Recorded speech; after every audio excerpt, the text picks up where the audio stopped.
चीन की बढ़ती ताकत और विस्तारवादी रणनीति ने पूरी दुनिया की चिंताएं बढ़ाई हैं। इसी वजह से साल 2017 में क्वाड का गठन किया गया। इसमें अमेरिका के अलावा भारत, ऑस्ट्रेलिया, जापान भी शामिल है। अब 24 सितंबर को उसी क्वाड की बैठक होने वाली है। भारत के प्रधानमंत्री इसका हिस्सा बनने वाले हैं। लेकिन एक बार फिर चीन ने अपना विरोध जाहिर किया है। चीन को हमेशा से ही दर्द रहा है कि उसे क्वाड का हिस्सा नहीं बनाया गया। वहीं उसने पूरी दुनिया के सामने यह भी दिखाने की कोशिश की कि क्वाड के जरिए उसके खिलाफ साजिश रची जा रही है। अब जब फिर वो मीटिंग होने जा रही है तो चीन को मिर्ची लगी है।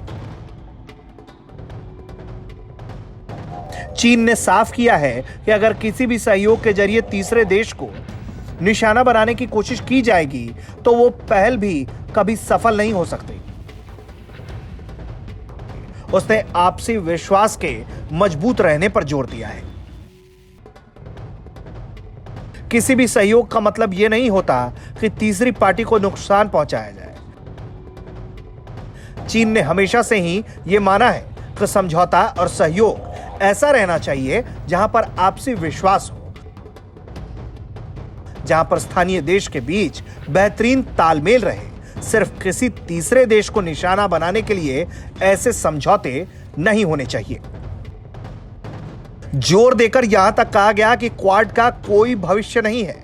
चीन के मुताबिक जहां पर सिर्फ तीसरे देश को नुकसान पहुंचाने की बातें होती हों, वो कभी सफल या लोकप्रिय नहीं हो सकता और उसका भविष्य भी अंधकार में ही रहता है। नसीहत यह दी गई है कि कोल्ड वॉर जैसी विचारधारा से सभी देशों को अब ऊपर उठ जाना चाहिए। लोगों के सपनों को समझने की जरूरत है, उनका सम्मान होना जरूरी है। क्षेत्रीय एकजुटता के जरिए ही हर देश को आगे बढ़कर काम करना चाहिए।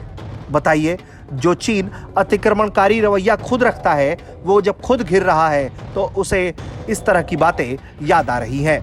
अब यह पहली बार नहीं है जब चीन ने क्वाड पर निशाना साधा हो। जब 2017 में इसका गठन हुआ था, उस समय भी चीन ने अपनी आपत्ति दर्ज करवाई। लेकिन साउथ चाइना सी में चीन की बढ़ती दखलंदाजी ने क्वाड की भूमिका को ज्यादा बढ़ाया है।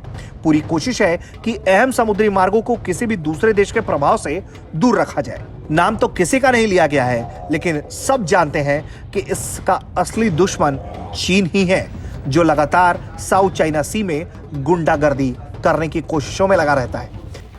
ब्यूरो रिपोर्ट, भारत तक।